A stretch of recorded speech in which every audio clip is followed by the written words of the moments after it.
Hey, it's Nicole. Welcome back to the Serial Entrepreneur Show. So excited to have you listening in and to introduce you to today's guest, Taylor Willingham, founder of Willingham Law Firm.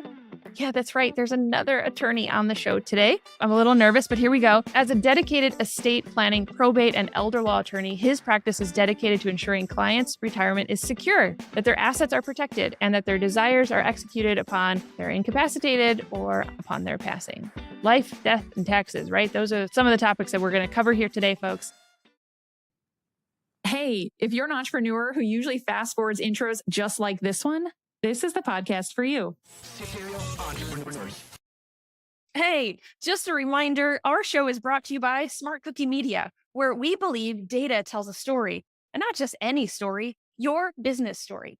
As a subscriber to the show or as a client, you'll get insights on profitable, data-driven marketing strategies that work for you and your business, your industry, not some cookie cutter trends. No, ideas that are led by your customer data so you know they'll work for you.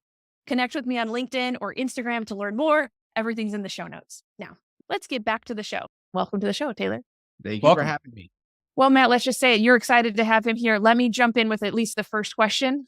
Okay. I'll let you talk at least for the first 5 seconds of the show and go, Nicole. Here's your chance. Thank you. Taylor, how would you finish this sentence? You know you're an entrepreneur when? You know you're an entrepreneur when you're starting a business and then you're thinking about starting another one at the same time. I think that's like what I constantly get accused of is like, you're halfway through this project and then all of a sudden you're like, but now I have another idea. I'm going to go do this thing. Yes. So I think of entrepreneurs as creators. We love to create and we fall in love with the creation process of things. You sharing all of that story right there, that little bit of intro tells me you're not like the typical attorney. You are like my buddy here that I've known since undergrad. You're wired a little bit different. So is there a story there? Something that maybe led you to entrepreneurship, but you still chose the law degree? I know you're an author of a book we're going to talk about. So tell me, what makes you tick? So I've actually not had that many actual jobs with people like bosses. So when I was in law school, that's where I started my officially first job. And that was in real estate. I was sitting in law class one day and I see one of the kids in my law school just get up and he leaves right in the middle of class. I'm like, why is he leaving? So I just followed him out the door. I'm like, what are you doing? He's like, oh, come with me. Come with me. We get in his car. We drive down a street and he goes, you can buy this house for $20,000. And I'm like, you kidding me? He goes, no. I mean, it was a piece of junk, but it was right across the street from the school. And he goes, you can put 3 students in there, charge them all $500 a month, and I'm started doing the math in my head. I'm like, hey, this makes sense. And I go, that's great, but I don't have $20,000. Now, this is probably the part that I shouldn't say. This was back in 2006. Mm-hmm. He goes, that's no problem. You just tell them you make some amount of money and they'll give you a loan. And I was a mortgage officer in those times. So yeah, we know all about those loans. Yeah. Was the term claims stated, or something like that? No doc. Stated income. Stated income. That's what it was. Yeah, exactly. Okay. So you guys understand. So that's where I started my first business, was buying and selling houses. We called it the pit. It was this area of old homes that were just trashed and junky that people didn't want. And we bought them like hotcakes and I enjoyed it very much. Did you see anything else before that in your life growing up as a kid? Any entrepreneurs in your family? Something that gave you the confidence to say like, yeah, I can do that? I wasn't afraid to sell. So for some reason, going out there and people rejecting me wasn't that big of a deal. I was always in a sales position somehow. And so that really made it easy for me to go, oh yeah, I can just go out and do this on my own. Also, I grew up very poor, so that helped out a lot. I was okay with having nothing. I lived pretty much up to that point with nothing. So like, it means nothing to me that no one's going to be paying me or no money's going to be coming in. I'll figure out how to survive. And I also had a job at the time, of course. I made $10 an hour working as a law clerk for an attorney. I see people try to do this all the time where they make a lot of money and then they build up their life structure around that income. And then they want to jump off and start their own business. And it's that hard reality change of when you start something, money just doesn't flow in, unless you're buying something that already has that income flow coming in. So that part was easier for me, but there are difficulties of the way I did it. So tell me about this other kid who just jumped up in the middle of law school, because that is a random thing in law school. If you I want to make give it a shout out to him. Yeah, no Yeah. kidding. Like, I'm certain, like saying to myself, so was he a real estate agent? Was he someone doing the same thing you were doing? Did you become a partner with, where did this go, this relationship? I consider him the most interesting man alive. He's already retired, actually. He went and got his real estate license when he was in law school, but he had gone to Texas Tech for the reason that he knew about this community of cheap homes. He was like, oh, I want to be a lawyer. And then he looked for law schools that had these poor areas of homes by the law school so he could buy houses. He had, I guess, figured this out when he was an undergrad that, oh, yeah, people will put 3 boys in a house and you can get the Dallas family to guarantee to fix anything in the property. So he had this all figured out before he even showed up. He was a smart guy. We did that together. Well, I mean, I did my own, he did his own. And then law school was ending for me. I was a year older than him in law school. And I said, well, I'm going to go start my own law firm. And he's like, why? Like, just keep buying these houses. Like, what are you doing? And I'm like, no, I got a law degree. So I got to go be a lawyer now. And he's like, no, you don't. You can just do this. He kept doing the law thing. And he's now not working and retired because he owns a lot of real estate. He kept doing the real estate thing. Yeah, he became a lawyer too, but Okay. really he got a job from someone to pay him a paycheck to cover his bills while he was doing this on the side. I don't know if you guys have heard of, he called them white letters. He just keeps sending out letters to a community based upon a certain criteria that he had. And Yeah. then he'd get 1 or 2 calls a month. And then he'd walk in and he'd Yeah. go, hey, I'll buy it for this price. And he kept doing that until he got to around 100 homes. And then he started buying apartment complexes. So Yep. Wild. Yeah. Wow. So then obviously, that gave you some confidence, going back to Nicole's original question, you know what I mean, to see that this guy's doing it already in law school. So where do you go from there? How do we get to what you own today? Yeah. So when I was in law school, I wanted to be an estate planning probate attorney, what I do now. I worked for an attorney that did that and financial advising. And he said, pick a place. I'll run the financial planning part of this. You just run the estate planning part. We'll have a combination together. Well, I graduated in 2009, which is not the best year for financial advising or trying to find a law job. And so when I graduated, I still remember this. It was the week before I was about to take the bar. I get a phone call going, hey, I know you have an apartment out there already picked out. I know we kind of had a place that you're going to go into, but I'm out because half my clients have left. I can't really afford to open up another office. Mm-hmm. Well, I had a place picked out. And so I was like, well, I got to move here. So I moved here to McKinney, Texas. And then my first law job, I worked for about 2 months, but they were paying me $10 an hour because no one would hire anybody. It was more out of charity. The guy took me, I think he felt bad for me because I couldn't practice law because I didn't have a law license. You have to wait like 4 months to get your law license. He let me learn a little bit in his firm, but then ultimately I'm like, I can just make more money on my own. So they call it hang out your shingle. And Yeah. still remember I set up my whole office and then I sat down and I just went, all right, what do I do now? Like, Are they coming? They're coming in the door? Yeah. Exactly. I got to go find. I got a nice desk. I bought the computer. I've got all the things. All right. Exactly. Something. I had all the things. I just didn't have a client yet. I took all 9 weeks of law office management, and I don't remember them telling me about building out my marketing funnel or how to attract clients. I remember they reiterated, don't commingle the funds. I remember that a lot. I don't remember sales and marketing being covered really clearly in that law office practice or law office management, So I didn't have any money. So I actually funded my law firms off credit cards. That's how I lived. Yeah. Right. Yeah. Hey, you're in good company. So did, oh my gosh, what's his name? Silent Bob. What's his name? Clerks. That's how he funded Clerks. The whole first movie, he just took out credit cards. Oh, You're in yeah. good I mean, it company. was great. And I just kept racking up the debt. The first thing that I found business in, because I just took anything. I was like, I want to be a estate planning attorney, but no one's going to walk into a kid that just graduated law school and do their estate planning with them. So I found real estate was the area that there was stuff happening and I understood it very well. So I started doing real estate law. And I started suing mainly mortgage companies and title companies because of all the different like fraudulent activity that was done back then. The housing crisis, basically, the ripple effect of the housing crisis of 08. We saw stated loans and those stated appraisals and those exactly. Those guys who just basically went out and got a loan for nothing. Of just land. Yeah. Yes. Mm-hmm. Yeah. Yes. Uh-huh. As I was going through that process, I was able to generate enough money to keep things going. But of course, these people couldn't pay their mortgages. So they really didn't have a lot of money to pay me. So that was my biggest issue. And so I had to work out deals all the time with them. I still have probably $500,000 worth of bills from that time period that no one's ever paid. But, it got me by for the time. And in that process, one day I was deposing one of the head people of Chicago Title, and he's like, "Do you want to be a fee attorney?" I'm like, "What is a fee attorney?" He goes, "Well, in Texas, you can, through us, have your own title company." And I was like, "All right, well, this sounds interesting, but more important, does it make money?" That was my biggest question that I had, because I was like, I'm tired of not making that much money. And he goes, "It can make really good money." And so I was like, "Great. Yes, I'm interested." At the time, I had a friend that just graduated law school, and I came back and I said, "Hey, you're going to be a fee attorney." And so that's how my title company got started.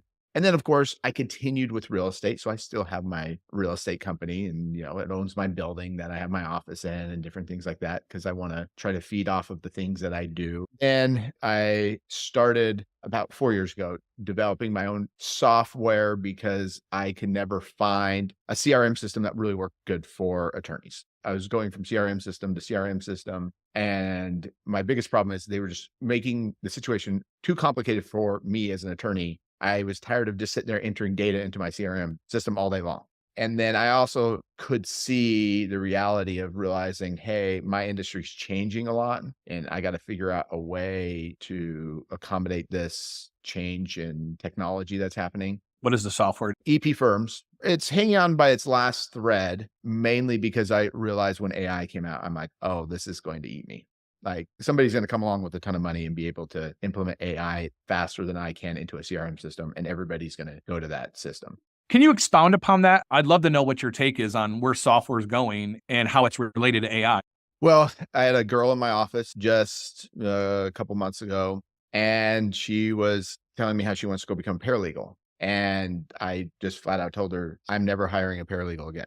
And she goes, "Why?" And I go, "Because I can go to this AI and give it an assignment, and it can give me back anything better than I've ever received from a paralegal instantaneously." I don't want to destroy everybody's hopes here, but I'm like, this is the reality. The reality is, I look at this thing like, it's not perfect. I have to edit it. I have to put together, but it gets me to the point where I need it. So I don't have to spend hours and hours putting something together. And it's only been out for about 1.5 years. And so I say, if it's already taking those jobs, there isn't going to be very much time before it's going to be taking my job. Mhm. And that reality hit me very hard over the last couple months, because it's like, it can't produce long form content that I do a lot of the time for things. It's not there yet, but I'd have to be an idiot to not think that this is absolutely going to take transactional work mostly away from attorneys. Yep. And so a big part of my push to my staff was, we have to go back to litigation. And if I want to continue to have a job, the only way I'm really going to have a job is in an area that AI can't go into, and that's courtrooms. It's amazing to me how fast things are changing, but I'm not going to escape this wave that's coming. How'd that have an impact on the software itself? Well, this was a mistake I made. So let's get to mistakes entrepreneurs make. Okay. Let's do it. I see it coming out, and instead of going, oh, this is going to make my programmers so much more efficient, I saw it as, oh, these big companies are just going to be able to come in and integrate all this so much faster. I'll never keep up. So I just basically looked at my programmers and said, hey guys, I don't want to keep you guys on board here, and then this thing just tank me. And then you guys are screwed. I'm going to pay you for a while so you guys can go find jobs. Mhm. I know little program, very little. But then, like, I always happen to fix things because I don't have programmers anymore, so I have to do it. And then all of a sudden I started entering it into, ChatGPT 3.5 then, and it gave me the code instantaneously. And at that moment I realized, oh, I pulled the plug right at the wrong time. That wasn't the moment to let off the gas. That was, I should go all in on this, because, I could never afford the big guys. You need somebody with 20 years experience and wants, $500,000 to $1 million a year. I can't afford that guy. But my guys, almost with this birth of this new technology, would have had that ability, and I took it away. A lot of times being an entrepreneur, it's fear that always ruins you. When you get scared, that's when you make all the bad decisions. You got to know when to pull the plug on something. And that's usually data driven. I think sometimes Nicole and I have had this discussion about me. She says, law school kind of changed a little bit how my brain works. And it does. I mean, it's socialization. They're doing things to you, and, you don't even know it. You're one more allegedly in just a random everyday Right. conversation. I'm like, I like Law and Order for sure, but Kills me. But it helped us develop the ability to strategize and think 15 steps ahead and think about, what's the outcome? You spoke about litigation. You don't ever ask a question that you don't know what the potential outcome or answers could be to that question. And so it's this idea of gas brake, you're full of the metal gas and like all of a sudden reestablish brake. How you just phrased it was a prime example of what I should have done was let off the brake, go all in on gas. And if someday the market changes, the need for transactional attorneys change, whatever the uncontrollables are, I would have cashed my check for 5 to 10 years at least, probably is what you're seeing. Yeah, because I didn't understand what a tool it would have been for what I had. Right. Because most of my programmers' days were just sit there hacking away, trying to figure out like something's not working, and this solves their problem instantaneously. Like Right. now, instead of having my 3 programmers that I had, it had basically been like quadrupling my programmers overnight Yeah. at the same cost. It's the hard part when you look back, you're like, dang it, man, I pulled the plug too soon on that. But also the realization of I'm a lawyer, I have a title company, I have this business, and now I have this programming business. You stretch yourself too thin and nothing is working well. That was the other issue that I was having, is realizing that I'm doing too many things instead of focusing on the things that I need to get better at. I'd love to hear how you advise entrepreneurs, because certainly they want to retire, at least some of us, maybe from the one project or the one business, but they want to have secure assets. They want to make sure that they pass on a few things to the next generation. So let's talk a little bit about the one thing you haven't mentioned. You even have a book. You have a few books, Taylor, but the one that we're going to talk about today is Will Trust. Do I need a will or a trust? I think that is such a great question. Fantastic book title, because it's on a lot of people's minds when they finally admit they need to talk about it. Yeah, so I always get that question. Do I need a will or trust? Which is not the correct thing. You always need a will. We always create a will because that's one of those foundational documents. In fact, in the book, I talk about a 4,000-year-old will found in Egypt of an old lady that disinherits 4 of her kids because they didn't take care of her in her old age. The will has been the most foundational document in planning for when you pass since beginning of what we know of time. It goes way back. And so the question is, do you need a trust? That's really the question, is do we add on this additional document? And then it's just understanding what that document actually does. Trusts are commonly misunderstood. Anytime you separate the legal interest from the beneficial interest in property, you create a trust. People accidentally create trust all the time. They'll write up a document and they'll say, you're in charge of handling this for this person. Well, you just created a trust when you did that. Because of the last basically pretty much 1,000 years of trust history, they have flourished into doing thousands of different things. And sometimes they're sold as the most magical thing. You're going to avoid taxes, some kind of magical unicorn that somehow the federal government hasn't figured out yet how to stop people from committing tax fraud. To like, oh, someone's never going to be able to get your assets. Well, there are certain things that can be done and certain things that can't be done, but you're just dividing those interests. And you can do some pretty cool things when you do that, especially in business. For example, last week, I got a call. The business owner died. He was on everything.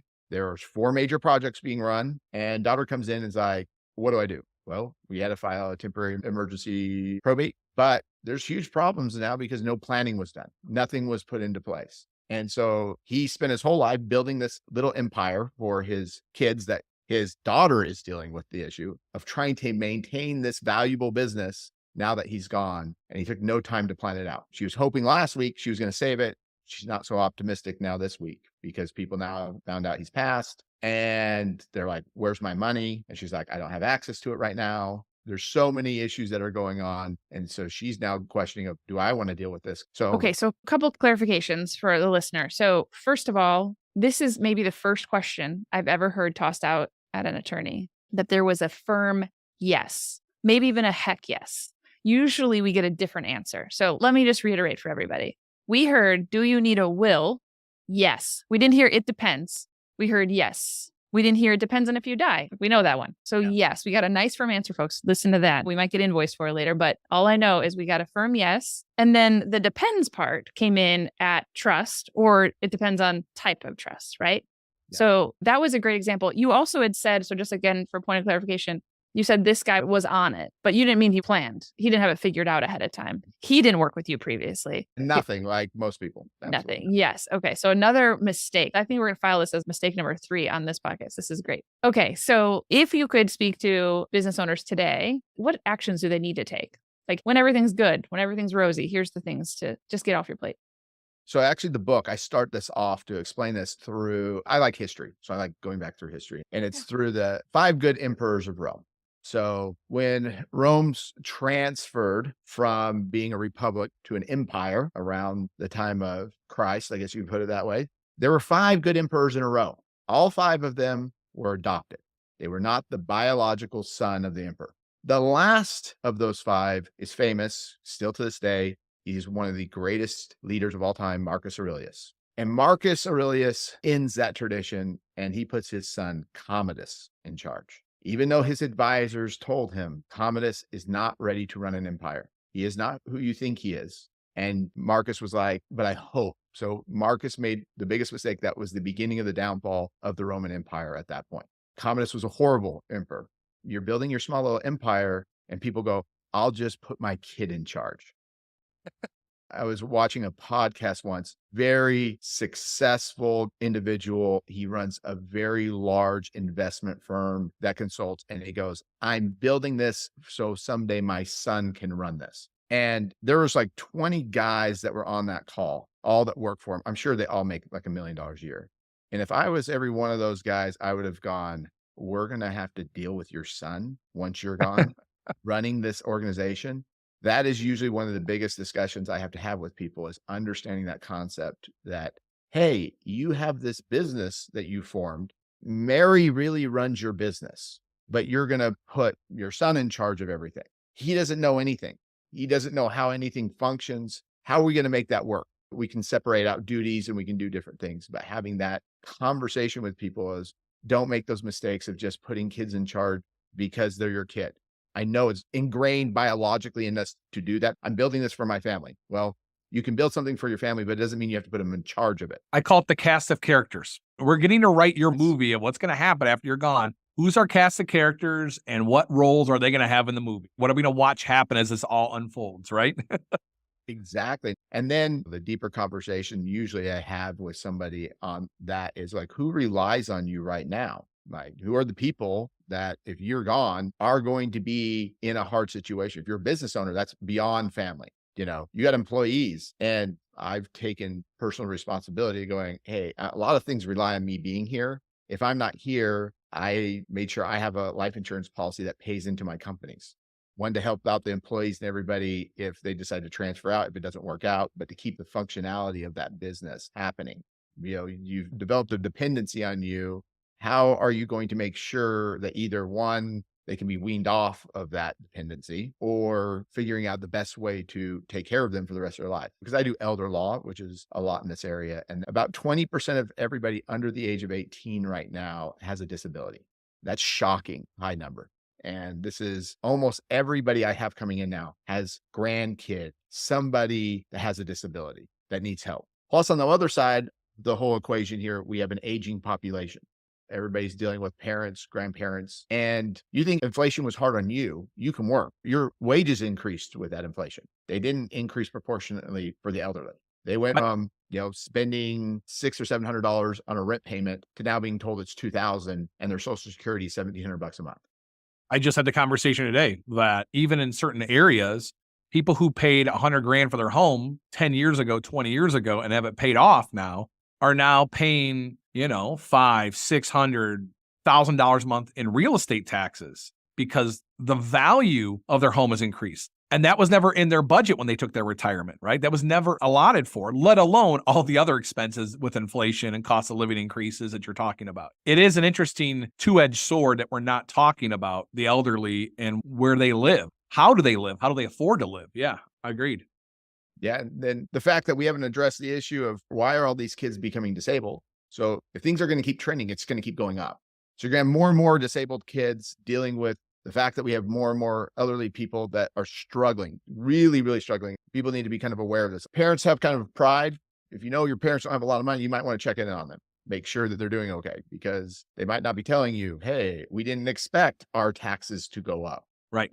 Barely living on our budget. And so they're, cutting out because they don't want to be a burden to their children. And, you have to kind of take the initiative to go, okay, what's going on here, and figure things out. But the idea that you have to take this time and plan things out is becoming more and more important. It's like converging on all these problems. You have people losing their jobs like crazy now and will be because of AI.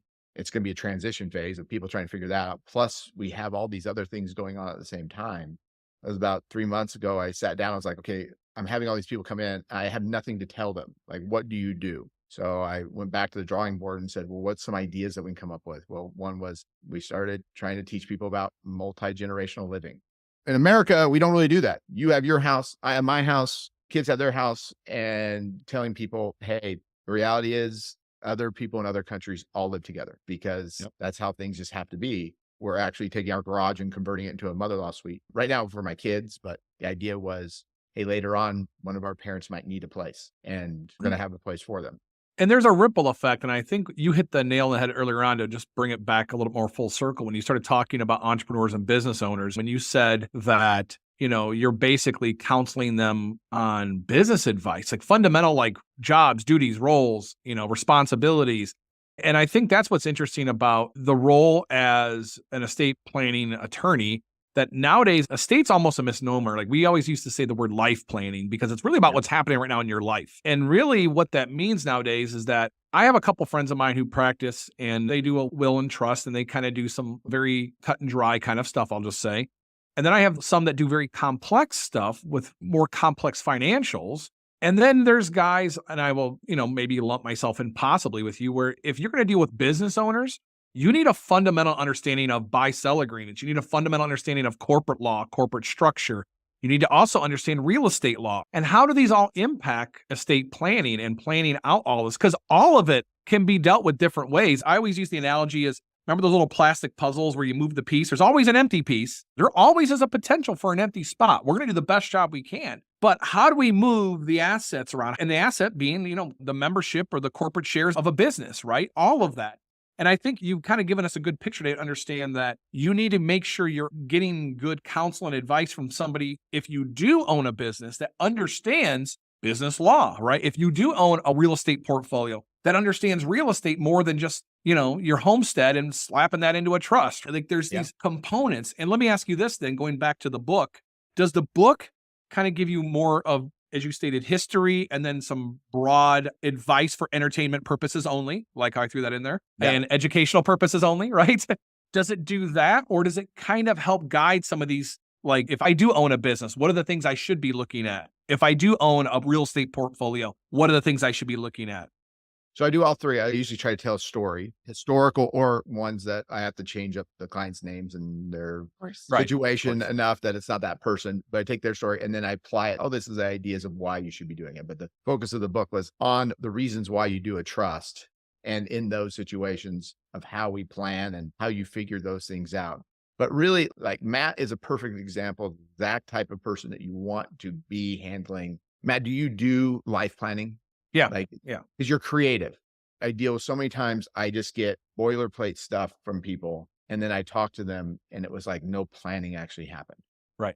It was like he generated a bunch of documents for you. Well, someone needed to sit down and talk to you through everything of what's going on. You're the exact type of person people should be looking for when you're trying to get help. A lot of people just need boilerplate stuff. Okay, you just need that much documents. Nothing complex here. You have a couple, all their kids are together. We don't have any issues. No businesses are owned. We're just transferring assets. But when you're a business owner, no, you got to think this through. There are so many things that could be done and go wrong. I try to help as many people as I can. So I get a broad range from wealthy people to people who have nothing. I don't want to be that guy that's like, oh, I just want to deal with people who have money. Like I want to take someone who doesn't have anything and go, okay, how can I help and restructure this situation? I think you're like exactly the type. Maybe it's entrepreneurs and maybe that's like entrepreneur lawyers are the best at doing this because we're like, we're constantly trying to create some new idea of like, how do you do this versus. I never met a second one until today. So there's the two. So they you can really got help you in Indiana and Texas, folks. Exactly. There we got two. Yeah, We can find Taylor and I are enjoying 48 more. Taylor and I are actually developing our own association for attorneys. Oh, no, I'm making a little mastermind you can buy in. We give you the that's scale. right. So okay? Nicole owns we our help you with mastermind. your virtual assistant so we don't have to hear this anymore. Yes, exactly. Nicole, that's fine. You know what? The association and mastermind is not a law firm, so you could own it with us. So there you go. Thank you. I was going to say I need to check with my attorney, make sure I can own that. Yeah. Okay. Exactly. Good. Oh my gosh. The book does cover those topics, though, right? Yeah. Just so we bring it all full circle. Great. Okay. Okay. And how we can avoid taxes. Somebody wants to know a little bit about them. The best that we can without ending up in jail. Yes. Of course. Yes. Hey there, busy movers and shakers. I get it. You're out there conquering the business world, hustling day in, day out. Well, guess what? We've got something to amplify your efforts, something that's about to make your entrepreneurial journey even more exciting. Introducing our podcast production services, your ticket to sharing your knowledge and stories without breaking a sweat. We know your time is gold. That's why our team of podcast pros will take the reins, handle all of the behind the scenes stuff. From brainstorming fun topics, introducing you to incredible guests, polishing up those episodes, repurposing your content so you can share among lots of platforms. We're here to turn your ideas into a podcast that's as easygoing as your favorite chat over coffee. Imagine establishing your expertise and your authority, making connections all across the globe in just minutes a month. And the fun doesn't end there. Our data-savvy approach gives you insights that will help you fine-tune your content and connect with your audience even better than before. So join forces with a crew that's as enthusiastic about your podcast as you are about your business, the Smart Cookie Media crew. Let your voice resonate, your stories inspire, and your ideas spread like wildfire. Level up your personal brand through the magic of podcasting, whether you choose audio only or video too. Are you ready to dive into podcasting? Your journey to share your knowledge starts right here because it's your voice, your podcast with our expertise. Smart Cookie Media, turning your stories into conversations. Just real quick, can I ask you this? Because you mentioned it before, the misnomers about trust. Now, I know this question. So you said before, it's not necessarily going to be this end-all be-all tax avoidance, correct? Yes. Like it's not going to shield you from federal government or state government. What about with respect to litigation? Because some of the business owners listening or people involved in business have, I think, a misnomer of asset protection and utilizing trust. From a general everyday, I own a small business, family held business. I want to create a trust and I want to make sure that that trust is going to protect it so no one could ever come take the house from my kids, take the business away from my kids. Is a trust going to do that? So I'm going to speak for Texas because Okay. I want to be very careful. In the state of Texas, no, we don't allow you to take all your assets, put it into a trust and protect yourself from liability because we offer other ways of doing that. They don't let you protect everything, but like in the state of Texas, your house is already protected. But there was an attempt to try to get a law passed to allow trusts like this to be created in Texas that didn't pass. But a lot of times when I'm talking to people, I go through with them, what do we already protect by law? State of Texas, your IRA, your 401k is protected. We don't allow garnishment of wages. Your annuities of life insurance protected. Your house. And they're like, well, I want to do this asset protection trust. And I'm like, well, you're talking about $20,000, $30,000 that you're trying to protect. But this is going to cost you money. Yeah, many states don't have a homestead exemption. I could speak to Indiana, where I practice out of. Even in bankruptcy, there's only a certain dollar amount allotted. And so that's always been one of the fundamental questions I think that people have almost a misnomer on that. If I create this trust, because I'm reading Taylor's book, it's teaching me about trust, that means everything's just magically protected if I put it into the trust. It's not like a force field with a magic No, wand? there's no. Okay. So just to clarify then, it's not a magic force field necessarily. You have to look at jurisdiction, where the company operates out of. There's things that you can look to, but it's not an end all be all. Am I correct? Exactly. Yes. There are great tricks that are out there that attorneys use to make litigators' lives miserable. I've sued enough to know that, you can really make it very difficult on a litigator that they just want to give up. And so there are very good ideas that are out there that attorneys use that they've kind of trademarked or different things like that to make their businesses better protected, to make their trusts more difficult to get to assets. You can't do that for your kids, though. We allow you to put money in trust to protect from a lot of things for your children. So I have that conversation like, you can create trust that's yours. And when you pass away, your kids will get certain protections. Yep. But you yourself just putting your assets there and no one can sue you. No, we don't allow that. Yeah, exactly. Because I get that call all the time. This isn't going to protect all my assets. No. Well, then what am I hiring you for? Like, right? Yeah. Is there anything that we didn't cover you wanted us to cover? The only thing I tell people is if you're ending up in a situation that you have a spouse that is going to go into a nursing home, go talk to an elder law attorney. That's what they do because no one knows what elder law attorneys do. And it's a horrible name, but that's what we call them. Oh my gosh. I talk to Matt about this all the time, that the legal industry has horrible names. Nobody wants to talk about estate planning, right? Yeah. Like they just hear death. And Right. that's why when he said, well, so life planning, I was like, yeah, at least that sounds like something you actually want to talk Yeah. about. Lawyers are creative folks. See, we have what's called the last will and testament, Yeah. and then we have the living will.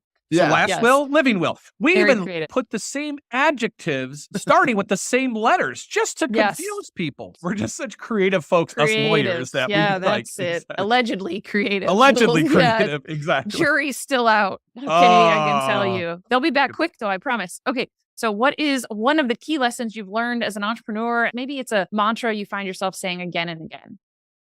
The most valuable thing that you can do is work on yourself.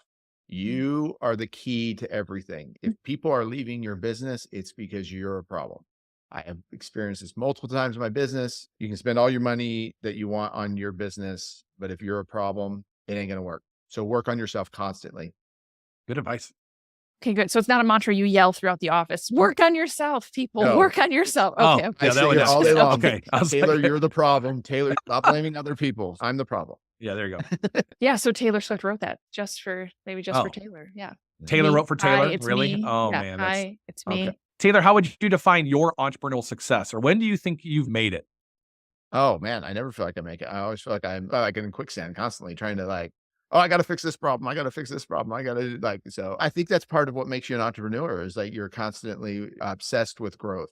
Where do we find you? What's a link that maybe you want to send people to? Certainly those in the state of Texas or that have interest in Texas, but anybody else that wants to connect with you for any other reason or find the book, where do we go? So the easiest one to say is my webpage is willprobateattorneys.com as an S at the end. If you're in the state of Texas, I can help you. You're outside the state of Texas, I really can't help you. I got to send you to an attorney. We can read your book though. We'll link the book to Amazon. Good. Absolutely. Awesome. Well, thank you so much, Taylor. Thank you for being Yeah. here. You've been listening to the Serial Entrepreneur Show, produced by the team here at Smart Cookie Media.